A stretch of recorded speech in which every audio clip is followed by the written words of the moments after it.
Unacademy BPSC के इस platform पे जहां पे रोज सुबह हम 4 बजे लेकर आते हैं आपके लिए ये करंट अफेयर का सिनारियो, जो कि डेली बेसिस के ऊपर आपको ये करंट अफेयर दिए जा रहे हैं। तो रोज सुबह के 4 बजे आप हमारे साथ जुड़ सकते हैं। शाम को 6 बजे आपके लिए मॉक टेस्ट दिया जा रहा है, जो कि बीपीएससी के एग्जाम के पॉइंट ऑफ व्यू से इंपॉर्टेंट होता है। दोस्तों इस वीडियो को खासकर जरूर देखिएगा और करंट अफेयर का जो पैटर्न है ये इसको फॉलो कीजिए। जी हाँ, डेली बेसिस के साथ साथ आपको मंथली और ईयरली बेसिस के करंट अफेयर भी दिए जाएंगे यहाँ से। तो इन सभी वीडियोस को लगातार आप देखिए। एज ए मॉक टेस्ट, अगर आप किसी चीज को पढ़ते हैं, टेस्ट देते हैं किसी चीज का, वो आपको हमेशा याद रहेगा। तो पढ़िए, घर बैठे हुए हैं, लॉकडाउन है, थ्योरेटिकल पार्ट पढ़िए। मॉक टेस्ट हम लेकर आएंगे आपके लिए शाम को 6 बजे और सुबह के 4 बजे करंट अफेयर का ये डेली बेसिस और मंथली बेसिस पे करंट अफेयर भी देंगे। दोस्तों चैनल पे नए हैं तो प्लीज चैनल को सब्सक्राइब कीजिए बेल आइकन दबा के, ताकि हर एक वीडियो का नोटिफिकेशन आप तक सबसे पहले हमारे चैनल के माध्यम से जा सके। चलिए देखते हैं आज का पहला प्रश्न क्या कहता है। दोस्तों आपके सामने ये पहला प्रश्न आ चुका है। जी हाँ, देख सकते हैं पीओके के कोहाला, जी हाँ पीओके जो कि पाकिस्तान ऑक्युपाइड कश्मीर कहलाता है। जी हाँ, जो कि कोहाला में किस नदी पर चीन और पाकिस्तान ने पन बिजली परियोजना स्थापित करने का समझौता किया है। आंसर कमेंट बॉक्स में कमेंट जरूर करेंगे अगर आपको इसका आंसर पता है तो। बिल्कुल याद रखिएगा, आंसर होगा इट्स ए झेलम नदी। जी हाँ, चाइना और पाकिस्तान ने, देखिए सबसे पहले तो मैं बोलूंगा कि चाइना की राजधानी कहाँ है, करेंसी क्या है। तो यहां पे आप लोग थोड़ा ध्यान दीजिएगा क्योंकि हर एक टॉपिक से कुछ जुड़े हुए प्रश्न जरूर पूछिएगा। तो कैपिटल अगर पूछे दोस्तों तो याद रखिएगा कहाँ है, तो बीजिंग है। जी हाँ दोस्तों, नोट कर सकते हैं, चाइना का कैपिटल बीजिंग है। ओके, और चाइना का जो करेंसी है वो क्या है दोस्तों, जल्दी से बताइएगा, तो रेनिनबी है। जी हाँ, रेनिनबी है, ये आप नोट कर सकते हैं। चलिए पाकिस्तान का अगर पूछ दे तो ये आप रखिएगा इस्लामाबाद। इस्लामाबाद जो है इसका कैपिटल सिटी है और यहाँ चलता है पाकिस्तानी रुपया। ठीक है, ये आप ध्यान रखिएगा। चलिए तो ये आप जान गए यहाँ से। चाइना और पाकिस्तान ने पाकिस्तान ऑक्यूपाइड यानी कि पाक अधिकृत कश्मीर के ऊपर कोहाला जो क्षेत्र है वहाँ का, दोस्तों आपको मैं बताना चाहूँगा ये कोहाला क्षेत्र में ये लोग बनाने जा रहे हैं, पनबिजली परियोजना स्थापित करने जा रहे हैं। और एक समझौते पे हस्ताक्षर हुआ है जहाँ पे पाकिस्तान और चाइना ने ये समझौता किया है। इससे पाकिस्तान को करीब कितना फायदा होगा, तो 5 अरब, नोट कर सकते हैं, 5 अरब यूनिट पनबिजली प्राप्त हो सकेगा। दोस्तों आपको बताना चाहेंगे कि झेलम नदी पंजाब की 5 नदियों में से एक है। जी हाँ, यह सिंधु नदी की सहायक नदी होती है। यहाँ भी इस चीज़ को नोट कर सकते हैं, स्ट्रैटेजी का पार्ट है ये। और झेलम नदी दोस्तों आपको बता दें कि यह परियोजना है चीन और पाकिस्तान का इकोनॉमिक कॉरिडोर के ऊपर बनाया जा रहा है। पाकिस्तान और चाइना के कॉरिडोर के ऊपर ये बनाया जा रहा है, जो कि पाकिस्तान ऑक्युपाइड कश्मीर कहलाता है। दोस्तों CPEC का नाम सुना होगा आपने। जी हाँ, इसके तहत जो भी क्रियान्वित यहाँ पे की जाएगी, यानी कि जो भी कार्यान्वयन किया जाएगा, यह परियोजना के लिए पाक अधिकृत कश्मीर के अधिकारियों, चीन के 3 गोर्ज कॉरपोरेशन और private and the infrastructure board के बीच त्रिपक्षीय समझौता हुआ है। यहाँ पे 3 पक्ष का समझौता है। किसका किसका दोस्तों, यहाँ पे तो POK के अधिकारियों का। ठीक है, ये हो गया। उसके अलावा दोस्तों चीन के 3 गोर्ज कॉरपोरेशन, जो कि कंपनी है कंस्ट्रक्शन की, यहाँ की क्या नाम है इसका, तो लिख सकते हैं दोस्तों 3 गोर्ज कॉरपोरेशन। ठीक है, स्पेलिंग पे मत जाइएगा, ठीक है, नाम नोट कर सकते हैं। एवं private power and infrastructure company है, चाइना की है। और ये त्रिपक्षीय समझौता हुआ है दोस्तों। करीब 1124 मेगावाट की क्षमता से भारत ने हाल ही में इस योजना पर आपत्ति जताई थी, लेकिन इनकी आपत्तियों का कुछ नहीं हो रहा है यहाँ पे। और भारत ने पाकिस्तान के अवैध कब्जे वाले क्षेत्र में, जी हाँ, ऐसे प्रोजेक्ट लाए जाने पर आपत्ति सिर्फ जताई है। चलते हैं आगे दूसरे क्वेश्चन पे, वहाँ से कुछ और क्वेश्चन देखते हैं। तो यहाँ पे आपको एग्जाम के पॉइंट ऑफ व्यू से नोट करने वाली चीज़ें क्या है, तो कितने मेगावाट का बिजली उत्पन्न किया जाएगा, तो करीब 1124 मेगावाट का बिजली उत्पन्न होगा। दूसरा यहाँ पे दोस्तों कैपिटल पाकिस्तान ऑक्युपाइड कश्मीर पे जो पाकिस्तान और चाइना का ये पनबिजली परियोजना हो रहा है, ये पाकिस्तान, उसके अलावा POK अधिकारी और 3 ग्रोज कंपनी के तहत ये इंफ्रास्ट्रक्चर कंपनी है, जिसके तहत ये त्रिपक्षीय वार्ता हुई है। कैपिटल पूछेगा चाइना का बीजिंग है, रेनिनबी यहाँ का करेंसी है, इस्लामाबाद पाकिस्तान का कैपिटल है और रुपया यहाँ का करेंसी है। ठीक है, चलिए याद रखिएगा। अगला क्वेश्चन पे चलते हैं दोस्तों। क्वेश्चन पूछा गया है कि कोविड-19 से मुकाबले के लिए G20, जी हाँ दोस्तों नोट कर सकते हैं यहाँ पे, देखिए G20 ये एक G20 जो है करीब 20 देशों का ग्रुप का है, ये समूह है, कितने अरब अमेरिकी डॉलर के लिए योगदान की घोषणा की है। तो देखिए ये क्वेश्चन मैं आपको पहले भी बता चुका हूँ, आंसर कीजिएगा यहाँ पे बी। जी हाँ, लगभग 21 बिलियन US डॉलर का यहाँ पे भारत ने एक ऋण के समझौते पर हस्ताक्षर करते हुए कहा है कि कोविड-19 के मुकाबले यानी कि इसकी फाइट करने के लिए करीब 21 अरब डॉलर का ये योगदान देने का निर्णय किया है। और ये G20 ने 6 जून 2020 को इसकी घोषणा की है। इसके पहले दोस्तों बता दें 27 मार्च 2020 को G20 के नेताओं ने वैश्विक स्तर पर 5 ट्रिलियन 5 खरब अमेरिकी डॉलर के निवेश के लिए यहाँ पे प्रतिस्पर्धा भी रखी और जाहिर किया था इसको। लेकिन कोरोना वायरस की वैक्सीन बनाने में, इलाज करने तथा इससे संबंधित अनुसंधान को विकसित करने में जो भी खर्च हो रहा है वो काफ़ी ज़्यादा है। और विश्व स्वास्थ्य संगठन यानी कि WHO ने, जी हाँ, यहाँ पे 11 मार्च 2020 को कोरोना वायरस महामारी को वैश्विक महामारी घोषित कर दिया था। इस बीमारी के कारण विश्व में अब तक 67 लाख लोग संक्रमित हैं, 3 लाख से लोग ज़्यादा की मौत हो चुकी है। और G20 में करीब 19 देश हैं और यूरोपीय संघ का एक समूह भी है। दोस्तों आपको बता दें कि इसकी स्थापना 26 सितंबर 1999 को की गई है। ये आप थोड़ा नोट कर सकते हैं, यहाँ से एक पॉइंट करके क्वेश्चन पूछा जा सकता है कि G20 में कितने देश हैं, तो 19 देश हैं और एक यूरोपीय संघ है। तो ये टोटल मिला के G20 समिट कहलाता है। दोस्तों इसकी स्थापना लिख सकते हैं यहाँ पे 26 सितंबर सन 1999 को हुआ है। ठीक है, इंपॉर्टेंट है क्योंकि यहाँ पे अभी तक कोविड-19 से कितने लोग मर चुके हैं, तो लगभग 3.94 लाख लोगों की मौत हो चुकी है और संक्रमित कितने हैं, तो 67 लाख। तो देखिए एक ऐसी बीमारी है, ये कोविड-19 एक वायरस के थ्रू फैल रहा है। जी हाँ, जो कि चाइना के शहर वुहान से निकला था ये वायरस और अब पूरे विश्व पर वैश्विक महामारी के रूप में छा चुका है। लेकिन इसकी कोई वैक्सीन अभी तक बनी नहीं है, इसलिए ये कहा जा रहा है कि ये आने वाले समय में हर किसी को कहीं ना कहीं कभी ना कभी ये वायरस जरूर अपने चपेट में लेगा। जिसकी इम्यूनिटी पावर अच्छी होगी वो इस वायरस से लड़ सकेगा और जो इम्यूनिटी पावर से कमज़ोर होंगे वो इससे पॉजिटिव होकर इससे ग्रसित रह सकते हैं। लेकिन मृत्यु दर इसका काफ़ी कम बताया जा रहा है, यानी कि लोग इससे मर कम रहे हैं, क्योंकि इतने लोग तो हर साल एक्सीडेंट से, हर साल कहीं ना कहीं किसी कारण से तो उनकी मृत्यु हो ही जाती है। तो ये एक आंकड़ा जो है ये कुछ अलग नहीं है यहाँ पे, इसलिए मृत्यु दर कम बताई जा रही है। इसलिए डरने की कोई बात नहीं है, इस बीमारी से लड़ने की बात है। तो जितना स्वच्छ और साफ रहिएगा उतना आप यहाँ पे कोविड-19 को मात दे सकते हैं। अपनी इम्यून पावर बढ़ाइए, एक्सरसाइज कीजिए, जी हाँ, और अपने आप को मजबूत रखिए ताकि किसी भी वायरस से आप लड़ सके काफ़ी दिनों तक। चलिए क्वेश्चन नंबर 3 पे चलते हैं दोस्तों। क्वेश्चन नंबर 3 कहता है कि संयुक्त राष्ट्र संघ द्वारा रूसी भाषा दिवस कब मनाया जाता है। ये क्वेश्चन इंपॉर्टेंट है, आ सकता है एग्जाम में। दोस्तों नोट कर लीजिएगा, संयुक्त राष्ट्र संघ यानी कि UN। देखिए क्वेश्चन इंपॉर्टेंट बनता है तो यहाँ से पूछ सकता है कि यूनाइटेड नेशन का हेडक्वार्टर कहाँ है। देखिए अब मैं इस क्वेश्चन का आंसर बताऊंगा। देखिए आपको मैं पहले बता दूं कि इसका दोस्तों जो महासचिव हैं वो एंटोनियो गुटेरेस हैं, ठीक है, ध्यान रखिएगा। और संयुक्त राष्ट्र जो है एक अंतर्राष्ट्रीय संगठन है जिसके उद्देश्य में उल्लेख है कि अंतर्राष्ट्रीय कानून को सुविधाजनक बनाने के लिए सहयोग में लाया जाए, चाहे वो अंतर्राष्ट्रीय सुरक्षा हो, आर्थिक विकास हो, सामाजिक प्रगति हो या फिर मानव का अधिकार और विश्व शांति के कार्यरत हो। इसके लिए आपको महासचिव एंटोनियो गुटेरेस को यहाँ बनाया गया है। दोस्तों यहाँ पे मुख्यालय अगर पूछ लिया जाए तो आपको क्या आंसर करना है। जी हाँ, न्यूयॉर्क होता है, संयुक्त राज्य अमेरिका यानी कि USA में है। जी हाँ, न्यूयॉर्क, याद रहेगा।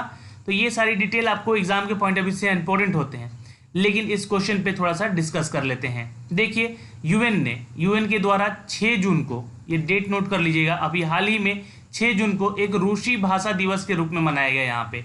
जी हाँ, रूसी यानी कि रशिया, ठीक है। और यह आयोजन रशिया भाषा के इतिहास में संस्कृति के विकास के लिए यहाँ पे जागरूकता बढ़ाने के लिए उद्देश्य से किया जा रहा है। क्योंकि रूसी भाषा जो है दिवस रूसी कवि A.S. पुष्किन, जी हाँ A.S. पुष्किन, नाप नोट कर लीजिएगा, जी हाँ A.S. पुष्किन के जन्मदिन के अवसर पर सेलिब्रेट किया जा रहा है। इस दिवस को स्थापना में यूनेस्को द्वारा 2010 में भी किया गया था। जी हाँ, यूनेस्को द्वारा इनके दिवस को भी सेलिब्रेट किया गया था। पुष्किन को आधुनिक रूसी साहित्य का जनक भी माना जाता है, इसलिए इनके नाम पे ये सेलिब्रेट किया जा रहा है।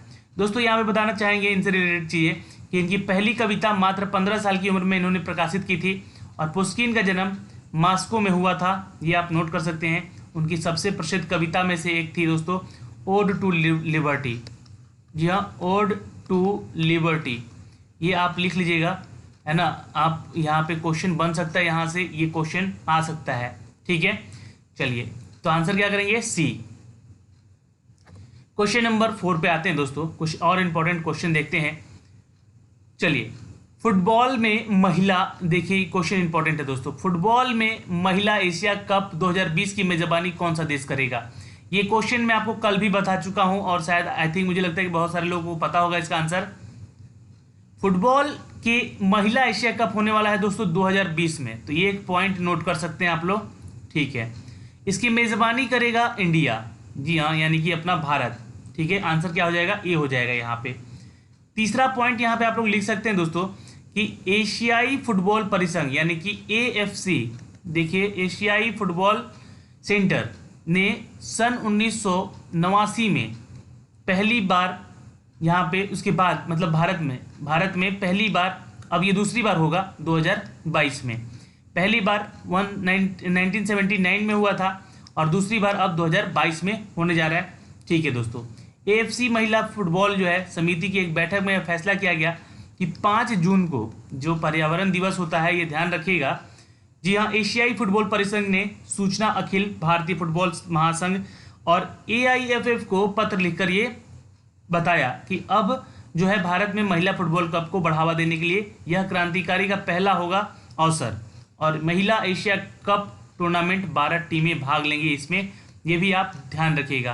तो टोटल टीम कितनी पार्टिसिपेट करेगी, तो 12, ठीक है। और यह टूर्नामेंट 2023 में फीफा महिला विश्व कप के लिए अंतिम क्वालिफिकेशन वाला राउंड भी माना जा रहा है, तो ये एक अच्छी शुरुआत है भारत के लिए यहाँ पे। चलिए क्वेश्चन नंबर, यहाँ पे आंसर हो जाएगा ए दोस्तों, ठीक है, नोट कर सकते हैं आप लोग। चौथा का आंसर क्या हो जाएगा, ए हो जाएगा, इंडिया। चलिए क्वेश्चन नंबर 5 पे आते हैं दोस्तों। यहाँ पे क्वेश्चन नंबर 5 पे क्या कहता है क्वेश्चन, आवास और शहरी विकास मंत्रालय और मानव संसाधन विकास मंत्रालय का ट्यूलिप इनमें से किससे संबंधित है। चलिए ट्यूलिप जो है ये किससे संबंधित है, तो ये आंसर कर दीजिएगा दोस्तों यहाँ पे, जी हाँ, क्योंकि देखिए आंसर यहाँ पे आपका सी हो जाएगा, by giving the student internship opportunity. यहाँ ट्यूलिप के जरिए क्या है, तो स्टूडेंट्स को इंटर्नशिप अपॉर्चुनिटी देने की बात कही गई है, किसके द्वारा, तो आवास एवं शहरी विकास मंत्रालय और मानव संसाधन विकास यानी कि HRD मिनिस्टर और यहाँ पे आवास और शहरी विकास मंत्रालय के द्वारा, जी हाँ, ministry of housing and urban development और human resources of development HRD के द्वारा ये फैसला किया गया। तो आंसर यहाँ पे सी कर लीजिएगा, लेकिन इसके बारे में थोड़ी सी चीज़ें आप नोट कर सकते हैं। The urban learning internship programme TULIP launch किया गया है दोस्तों, देखिए the T for the, U for urban, ठीक है, L for learning, I for internship और P फॉर प्रोग्राम। तो ये इसका फुल फॉर्म पूछ सकता है। The urban learning internship programme launch किया गया है, इसमें छात्रों को 4400 शहरी स्थान जो है यह स्थानीय निकायों पर स्मार्ट सिटी जैसे परियोजनाओं में इंटर्नशिप का अवसर मिलेगा। जी हाँ, 4400 शहरी स्थानों में, इनके निकायों में, जी हाँ, इनको इंटर्नशिप का अवसर मिलेगा। और सरकार ने ट्यूलिप कार्यक्रम के तहत यहाँ पे संबंधित पोर्टल भी लॉन्च किया है। दोस्तों आपको बताना चाहेंगे कि कार्यक्रम जो है अखिल भारतीय तकनीकी शिक्षा परिषद के साझेदारी से चलाया जाएगा। इसमें ऐसे भारतीय छात्र होंगे जिन्हें 18 महीने के भीतर कॉलेज का अंतिम वर्ष पूरा किया हो। जी हाँ, 18 महीने के अंदर, यानी कि वो कम से कम 1.5 साल उनको पास आउट हुए होना चाहिए, वे आवेदन कर सकेंगे। इंटर्नशिप के दौरान जो छात्र होंगे उनको शहरी स्थानों पर, निकायों पर भेजा जाएगा, उनकी कार्यप्रणाली की जांच की जाएगी और यहाँ पे उनको इंटर्नशिप के दौरान एक्सपीरियंस सर्टिफिकेट भी दिया जाएगा। तो ये एक दोस्तों अपॉर्चुनिटी अच्छी आने वाली है उन छात्रों के लिए जो कि यहाँ पे अपने ग्रेजुएशन कंप्लीट करके बैठे हुए हैं। चलिए, जब ऐसा आएगा मैं अपने चैनल के माध्यम से आपको बताऊंगा भी। चलिए दोस्तों, इसका आंसर हो जाएगा it's a C. Next question पे चलते हैं दोस्तों। क्वेश्चन नंबर 6 कहता है कि हाल ही में, दोस्तों आंसर करेंगे यहाँ पे हाल ही में। देखिए क्वेश्चन बहुत इंपॉर्टेंट है यहाँ पे, ठीक है, ध्यान दीजिएगा। हाल ही में आयोजित ऑनलाइन वैश्विक टीका सम्मेलन अगुवाई किस देश ने की है? Which country lead the recently held online global vaccine conference? तो ये क्वेश्चन इंपॉर्टेंट है और ये क्वेश्चन शायद मैं आपको कल बता भी चुका हूँ, है ना। तो आंसर कीजिएगा it's a B. Oh sorry, answer क्या कीजिएगा यहाँ पे? इट्स अ बी, यानी कि Britain is the right answer. Note कर सकते हैं दोस्तों यहाँ पे। जी हाँ, आंसर क्या हो जाएगा? It's a B, Britain. Note कर लीजिएगा दोस्तों, आंसर यहाँ पे ब्रिटेन हो जाएगा। ऑनलाइन वैश्विक टीका सम्मेलन जो है 4 जून को हुआ था 2020 में। इसकी अगुवाई ब्रिटेन की थी और भारत ने ऑनलाइन वैश्विक टीका सम्मेलन में भाग भी लिया था। जी हाँ, और सम्मेलन का मकसद था वैक्सीन अलायंस जो गावी है, ठीक है, याद रखिएगा, गावी के लिए 7.4 अरब डॉलर, 7.4 अरब डॉलर, ये आप ध्यान रखिएगा दोस्तों, अरब डॉलर की फंडिंग जुटाना है। वर्चुअल सम्मेलन में 50 से अधिक देशों ने प्रतिनिधियों ने हिस्सा लिया और सभी वैक्सीन गठबंधन गावी को समर्थन किया। साथ ही में दोस्तों यहाँ बताना चाहेंगे कि आगामी 5 सालों में 8 मिलियन जिंदगियों को बचाने का संकल्प लिया गया है और वैक्सीन अलायंस गावी संयुक्त राष्ट्र समर्थित संगठन है जो कि दुनिया भर में टीकाकरण के कार्यान्वयन को समन्वय प्रदान करता है, ठीक है, याद रखिएगा। चलिए क्वेश्चन नंबर, अब चलते हैं 7 पे। क्वेश्चन नंबर 7 क्या कहता है दोस्तों? ये रहा आपके सामने। भारतीय प्रशासनिक सेवा के किस अधिकारी को विश्व बैंक के कार्यकारी निदेशक के वरिष्ठ सलाहकार के रूप में नियुक्त किया गया है? चलिए, ये क्वेश्चन इंपॉर्टेंट है दोस्तों, आंसर कीजिएगा। जी हाँ, यहाँ पे आंसर हो जाएगा दोस्तों इट्स राजीव टोपनो। नोट कर सकते हैं दोस्तों, भारतीय प्रशासनिक सेवा में वरिष्ठ अधिकारी रह चुके हैं राजीव टोपनो। इनको विश्व बैंक के कार्यकारी निदेशक के रूप में नियुक्त किया गया है और ये वाशिंगटन डीसी में रहकर अपनी जिम्मेदारी निभाएंगे। जी हाँ दोस्तों, नोट कर सकते हैं 2014 में ये भारत के प्रधानमंत्री के मुख्य सचिव भी रह चुके हैं और 1996 के ये कैडर बैच के IFS अधिकारी रह चुके हैं। तो यहाँ से ये आते हैं गुजरात कैडर से, ठीक है, ये याद रखिएगा, गुजरात कैडर से आते हैं, IAS ऑफिसर हैं ये, और ये अब बन चुके हैं दोस्तों। जी हाँ, Indian administrative services officer has the appointed senior advisor बने हैं, एग्जीक्यूटिव डायरेक्टर बने हैं किसके? तो वर्ल्ड बैंक के।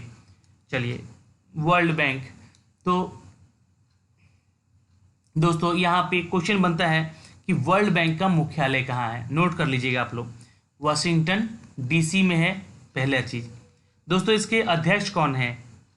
तो डेविड मालपास, ठीक है, डेविड मालपास। चलिए याद रखिएगा, इसका स्थापना कब किया गया था वर्ल्ड बैंक का? तो जुलाई 1944 में। जी हाँ, जुलाई 1944 में किया गया था, याद रखिएगा। और मूल संगठन इसके विश्व बैंक समूह के हैं कुछ, और इसके संस्थापक कौन थे? तो जॉन मेनार्ड केन्स और हैरी डेजर्ट वाइट, लिख लीजिएगा। इनकी सहायक कंपनियों में दोस्तों अंतर्राष्ट्रीय वित्त निगम भी है, याद रख सकते हैं। क्वेश्चन का आंसर सी हो जाएगा, यहाँ पे आप नोट कर सकते हैं। चलिए क्वेश्चन नंबर 8 पे चलते हैं दोस्तों। क्वेश्चन नंबर 8 कहता है कि रक्षा मंत्रालय ने इन्फैक्ट्री कॉम्बैट व्हीकल्स ICV के निर्माण में जिम्मेदारी किस संस्थान को सौंपी है? The ministry of defence has entrusted the responsibility of the construction of infantry combat vehicle to which institute? तो ये क्वेश्चन अच्छा है, यहाँ पे बताना चाहेंगे इनके बारे में। डिफेंस मिनिस्टर कौन है? भारत के डिफेंस मिनिस्टर कौन है? देखिए याद रखिएगा दोस्तों, भारत के रक्षा मंत्री अभी कौन है? जी हाँ, तो रक्षा मंत्रालय का अभी कार्यभार संभाल रहे हैं दोस्तों हमारे राजनाथ सिंह, ठीक है, नोट कर सकते हैं दोस्तों। और इनसे पहले कौन थी? तो निर्मला सीतारमण थी, ठीक है। चलिए ध्यान रखिएगा। तो दोस्तों यहाँ पे मैं अब आगे चर्चा करूंगा और गृह मंत्री हमारे अमित शाह जी हैं, ठीक है। दोस्तों यहाँ पे आंसर आप करेंगे कि रक्षा मंत्रालय ने इन फैक्ट्री कॉम्बैट व्हीकल्स के निर्माण की जिम्मेदारी किस संस्था को सौंपी है? तो आप यहाँ पे आंसर कर सकते हैं it's a ordnance factory board. जी हाँ, आंसर क्या करेंगे? It's a A, ordnance factory board. दोस्तों, मेक इन इंडिया को बढ़ावा देते हुए रक्षा मंत्रालय ने infantry combat vehicles ICV के निर्माण में जिम्मेदारी जो है वो किसको दी है? तो ओएफबी को दी है, यानी कि ऑर्डिनेंस, जी हाँ, ऑर्डिनेंस फैक्ट्री बोर्ड को दी है। ध्यान रखेंगे यह उन्नत तकनीकी वाले BMP 2/2 के इन फैक्ट्री कॉम्बैक्ट वाहन तेलंगाना स्थित एक मेडक ऑर्डिनेंस फैक्ट्री में तैयार किए जाएंगे। अच्छा, इनके निर्माण के लिए दोस्तों कितना पैसा लगेगा? तो ये आप नोट कर सकते हैं, यहाँ से इंपॉर्टेंट है। तो ये है दोस्तों 1094 CR, यानी कि करीब 1094 करोड़ रुपए की लागत लगने वाली है इसको बनाने में। यह वाहन दोस्तों BMP 2/2 के 285 हॉर्स पावर इंजन से बनेगा। इसको संचालित किया जाएगा। दोस्तों, आपको बता दें कि यह वाहन खराब और रेतीली क्षेत्र में करीब 65 किलोमीटर, जी हाँ 65 किलोमीटर स्पीड के से प्रति घंटा के स्पीड से चलेगा। दोस्तों, पानी में ये 7 किलोमीटर प्रति घंटा के स्पीड से निकल सकेगा। और आपको बता दें कि इन फैक्ट्री कॉम्बैट वाहन को 2023 तक तैयार करने का लक्ष्य भी दिया गया है। इससे सेना के युद्ध में क्षमताएं बढ़ सकेंगी। तो ये एक अच्छा निर्णय है यहाँ पे जो कि मिला है ऑर्डिनेंस फैक्ट्री बोर्ड को। 2023 का लक्ष्य दिया गया है कि आप बना के इस व्हीकल को जल्दी से जल्द तैयार करें। जी हाँ, जो कि रेतीली जगहों पे 65 किलोमीटर पर आवर की स्पीड से चलेगा और 7 किलोमीटर पर आवर की स्पीड से ये जल से भी निकल सकेगा। दोस्तों, इंपॉर्टेंट है, यहाँ से इन सारी चीज़ों को याद रखना। अगला क्वेश्चन देखते हैं, क्वेश्चन नंबर 9 पे चलते हैं। दोस्तों, क्वेश्चन नंबर 9 है कि किस भारतीय लेखक को, यहाँ पे देखिएगा आंसर कीजिएगा। जी हाँ, थोड़ा सा इंपॉर्टेंट है। किस भारतीय लेखक को एशिया रीजन के लिए कॉमनवेल्थ शॉर्ट स्टोरी प्राइज दिया गया है? तो ऑप्शन आपके सामने है, आंसर कीजिएगा दोस्तों। It's a C, Kritika Pandey. It's the right answer. जी हाँ दोस्तों, नोट कर सकते हैं। जी हाँ, आंसर होगा it's a C, Kritika Pandey is the right answer. Note कर सकते हैं दोस्तों। भारतीय लेखिका है कृतिका पांडे को एशिया रीजन के लिए कॉमनवेल्थ शॉर्ट स्टोरी प्राइज 2020 से नवाजा गया है। अच्छा, ये पूछ सकता है दोस्तों कि इनकी जो फेमस पुस्तक है वो कौन सी है?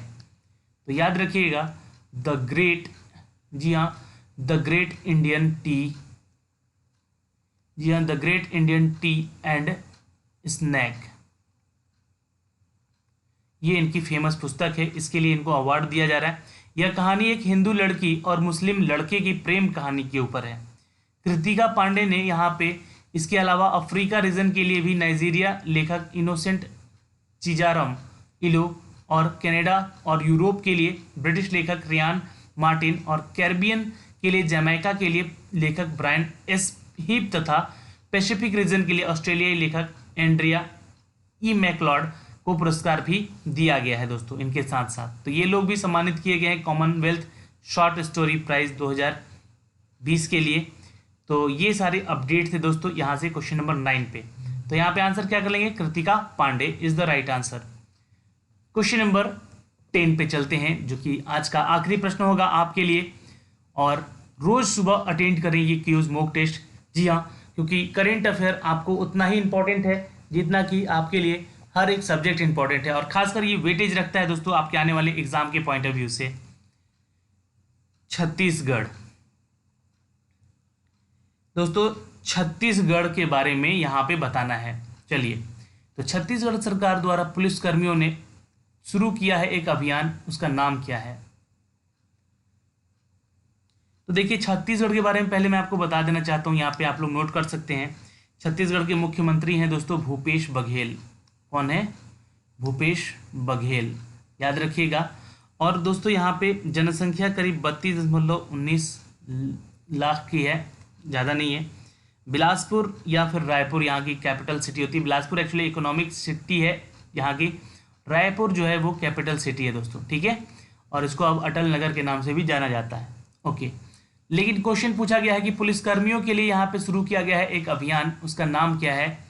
तो आप यहाँ पे आंसर कर सकते हैं दोस्तों, इट्स अ, जी हाँ, फ्लटर कैंपेन। नोट कर सकते हैं दोस्तों, यहाँ पे आंसर क्या करेंगे? जी हाँ, स्पंदन अभियान, इसका नाम क्या है? स्पंदन अभियान, फ्लटर कैंपेन। दोस्तों छत्तीसगढ़ की सरकार ने पुलिस के जवानों को जो कि यहाँ पे काम करते हुए पुलिस सर्विस में तनाव से बचने के लिए, अवसाद से बचने के लिए एक स्पंदन अभियान की शुरुआत की है। इस अभियान के तहत दुर्गम इलाकों में जो पुलिस कैंप होंगे वहाँ मनोवैज्ञानिकों के साथ यहाँ पे परामर्श सत्र और उनको म्यूजिक थेरेपी के सहयोग शिक्षा के द्वारा खेलकूद और पुस्तकालय की व्यवस्था भी की जाएगी। सरकार ने पिछले 2 सालों में पुलिसकर्मियों की आत्महत्या के 50 से अधिक मामले भी नोट किए हैं।